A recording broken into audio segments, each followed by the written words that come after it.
Hello, story lovers. Welcome back to my channel, Possessive Husband Innocent Wife, Part 126. ఆ విషయం అమ్మా నాన్నకి తెలియకపోయినా తమ్ముడికి అర్థమవుతుంది కదా అనగానే అర్థం కానివ్వు ఏమవుతుంది మీ తమ్ముడు కూడా వద్దంటున్నాడా అనగానే అవును నేను 2-3 సార్లు తిట్టాను కదా బావగారు కాస్ట్లీ వస్తువులు ఇస్తుంటే తీసుకోవద్దని అందుకే వాడు అప్పటి నుంచి మీ దగ్గర ఏమైనా అడగాలన్నా మొహమాట పడుతున్నాడు అని దక్ష బుర్రగొక్కుంటూ చెప్పడంతో అంతా నీ వల్లే మరెందుకు అలా చెప్పాలి అనగానే ఇది మరీ బాగుంది అలా చెప్పకపోతే వాళ్ళకి మంచి చెడు ఎలా తెలుస్తుంది మీరేం కొనిపించినా కూడా ముందు వెనుక ఆలోచించకుండా తీసుకుంటారు మీరు లైఫ్ లాంగ్ వాడికి కాస్ట్లీ వస్తువులు ఇవ్వడం కుదరదు కదా అని అంది దక్ష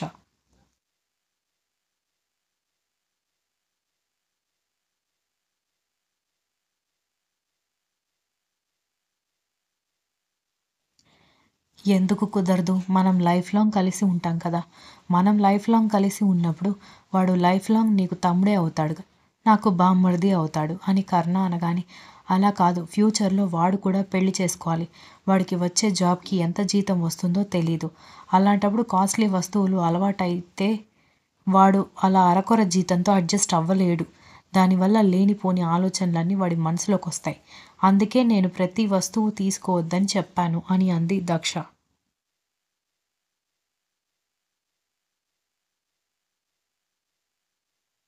ఒక అక్కగా వాడు మంచి మార్గంలో వెళ్ళాలని నువ్వు ముందు చూపుగా చెప్పిన తీరు బాగానే ఉంది కానీ అవసరమైనవి కూడా వాడు తీసుకోవడం లేదు కదా అలాంటప్పుడు మంచి జాబ్ ఎలా వస్తుంది వాడికి అని అన్నాడు కర్ణ దక్ష ఏం మాట్లాడకపోవడంతో సరేలే వాడితో నేను మాట్లాడతాను నువ్వైతే నీ గురించి కేర్ తీసుకోమంటే ఇలా సున్నుండలు తింటూ కూర్చోవడం కాదు పండ్ల రసాలు dry fruits milk shakes miss చేయకు అని చెప్పడంతో ఆమె కోపంగా చూడ్డంతో అతను నవ్వుకుంటూ వెళ్ళిపోతే దక్ష ఆలోచించుకుంటూ కూర్చుంది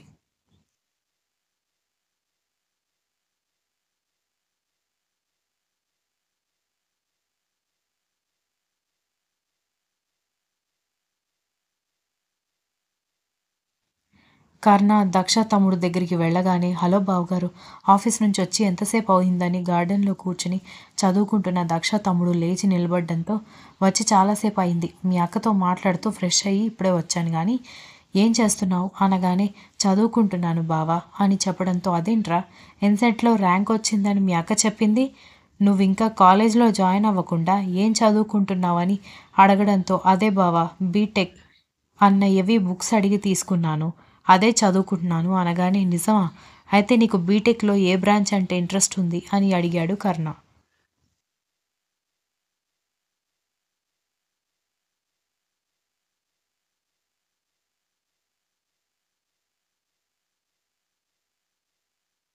న్యూక్లియర్ ఇంజనీరింగ్ అంటే నాకు చాలా ఇష్టం బావా అని చెప్పడంతో కర్ణ ఆశ్చర్యపోయి న్యూక్లియర్ ఇంజనీరింగ్ చాలా టఫ్గా ఉంటుంది కదరా నువ్వు మేనేజ్ చేయగలుగుతావా అని అడగడంతో నాకు ఇష్టం బావా చిన్నప్పటి నుంచి కూడా నాకు సైన్స్ సబ్జెక్ట్స్ అంటే చాలా ఇష్టం అనగానే బాగా ఆలోచించుకో ఒకసారి జాయిన్ అయిన తర్వాత మళ్ళీ వెనక్కి రాలేవు అనగానే నేను చాలా కాన్ఫిడెంట్గా ఉన్నాను బావా అంతేకాదు ఫస్ట్ ఇయర్ బుక్స్ కూడా నాకు అర్థం అవుతున్నాయి అనగానే వాడి టాలెంట్ గుర్తించి సరే అయితే నీ కాలేజ్ సంగతి నీ ఫీజు సంగతి నేను చూసుకుంటాను అనగానే వద్దు బావా అన్నాడు దక్ష తమ్ముడు మొహమాటంగా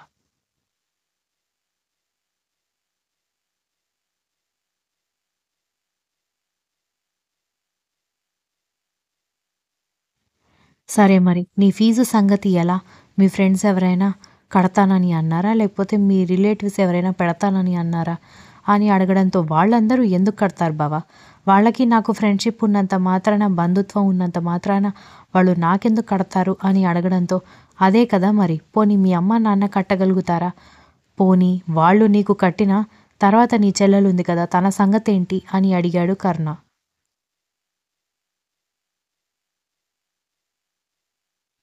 దక్ష తమ్ముడు ఏం మాట్లాడకపోవడంతో తనకి పెళ్లి చేయాలి పెళ్లి చేసే ముందు చదివించాలి చదివించే ముందు డొనేషన్స్ కట్టాలి చాలా పనులుంటాయి నువ్వేమో డైరెక్ట్గా న్యూక్లియర్ ఇంజనీరింగ్ అంటున్నావు దానికి మైండ్ ఎంత పెట్టాలో ఇన్వెస్ట్మెంట్ కూడా అంతే పెట్టాలి అని చెప్పడంతో ఏం చేయమంటావు బావా అని అతను అడగడంతో అందుకే నేను చూసుకుంటాను నువ్వు కావాలంటే నీకు జాబ్ వచ్చాక నీ జీతంతో అప్పు తిరిగిచ్చేయచ్చు ఇప్పటి వరకు మాత్రం A to Z నేనే చూసుకుంటాను ఇప్పుడు తిరిగి ఇవ్వమని అడిగేది కూడా మీ అక్క ఆత్మాభిమానం నీ ఆత్మాభిమానం చూసి మాత్రమే. లేకపోతే ఒక్క రూపాయి కూడా నేను నీ దగ్గర నుంచి ఆశించడం లేదు" అనగానే బావా అని అంటూ ఎమోషనల్ అయిపోతూ వాళ్ళ బావని హగ్ చేసుకున్నాడు దక్ష తమ్ముడు.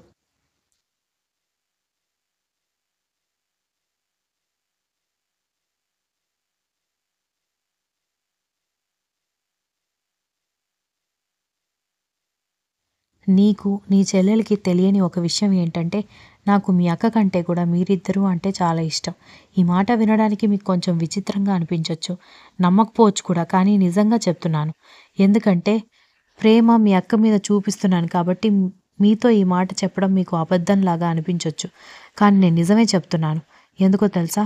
నేను మా మమ్మీ, డ్యాడీకి సింగిల్ కిడ్. చిన్నప్పటి నుంచి ఆడుకుంటే మా డ్యాడీతో ఆడుకోవాలి, లేదంటే నా బొమ్మలతో నేనే ఆడుకోవాలి. అందుకే నాకు ఎప్పుడు బోర్ కొట్టేది. తర్వాత ధాత్రి మా అత్తకి పుట్టినా, తనకి నాకు 6 ఏళ్ల డిఫరెన్స్ ఉండడంతో ఇంటికి వచ్చినప్పుడు తన గురించి నేను కేర్ తీసుకోవడమే తప్పితే తనతో ఆడుకోవడం కుదరకపోయేది. అందుకే సిబ్లింగ్స్ లేని లోటు నాకు బాగా తెలుసు. మీ అక్కకి మీరిద్దరూ ఉన్నారు. అప్పుడే నాకు కూడా తమ్ముడు, చెల్లెలు దొరికారని ఫీల్ అయ్యాను. అందుకే ఏ బావ, ఏ భార్య పుట్టింటికి చేయని పనులన్నీ నేను మీకు చేస్తోంది. మీ అక్క మీద ప్రేమతో కాదు, మీ మీద ప్రేమతో అని చెప్పడంతో వాడు నిజంగానే ఆశ్చర్యపోయాడు.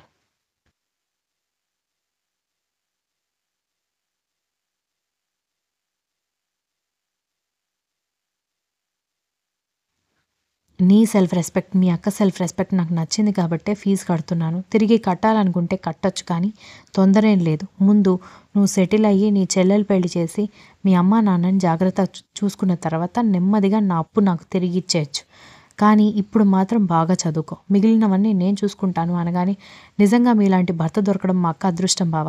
ఎంత ఇష్టపడి పెళ్లి చేసుకున్నా 1 సంవత్సరం వరకు మాత్రమే భార్యతో ప్రేమగా ఉంటాడు. ఆ సంవత్సరం అత్తమామలు చేసే మర్యాదలు తీసుకుంటాడు. కానీ ఆ తర్వాత అంతా నార్మల్ అయిపోయి అత్తమామలని పీడించుకుని తినే అల్లుళ్ళని మా ఇంటి చుట్టుపక్కల చాలా మందిని చూసాం. కానీ నువ్వు వాళ్ళందరికీ డిఫరెంట్. నీకు ఆస్తి లేకపోయినా కూడా నువ్వు ఇలాగే ఉంటావు బావ అన్నాడు వాడు.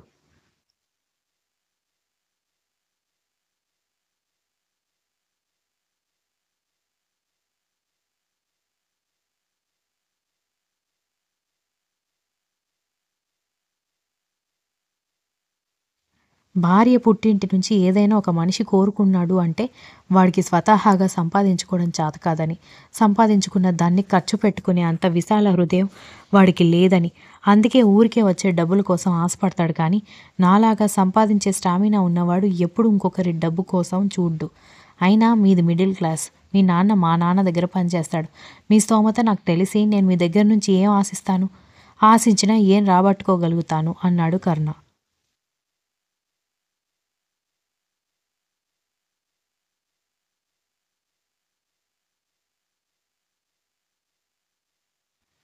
మా మమ్మీ మా పెళ్ళప్పుడే చెప్పింది.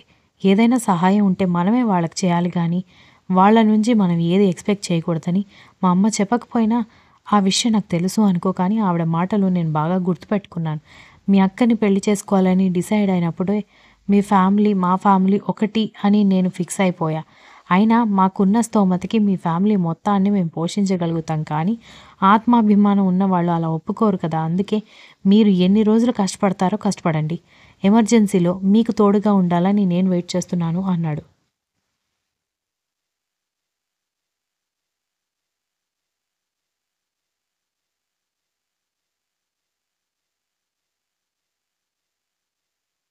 నీలాంటి వాళ్ళు ప్రతి ఇంటికి ఉంటే ఆ 2 కుటుంబాలు చాలా సుఖంగా ఉంటాయి బావ. కానీ పాపం చాలా మందికి అంత అదృష్టం లేదు అని వాడు చెప్పడంతో సరేలే చదువుకో అని చెప్పి కర్ణ వెనక్కి తిరగగానే అక్కడ దక్ష కనిపించడంతో "నువ్వేంటొచ్చావు? నువ్వేమైనా మామూలు మనిషివా?" అని అడుగుతున్న కర్ణ మాటలు పట్టించుకోకుండా వెంటనే అతన్ని కౌగిలించుకుంది Daksha.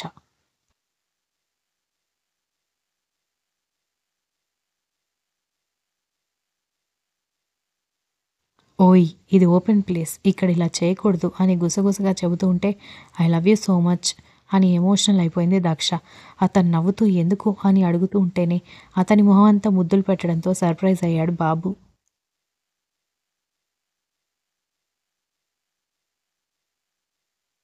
Continues. If you like this story, please like, share, comment and don't forget to subscribe.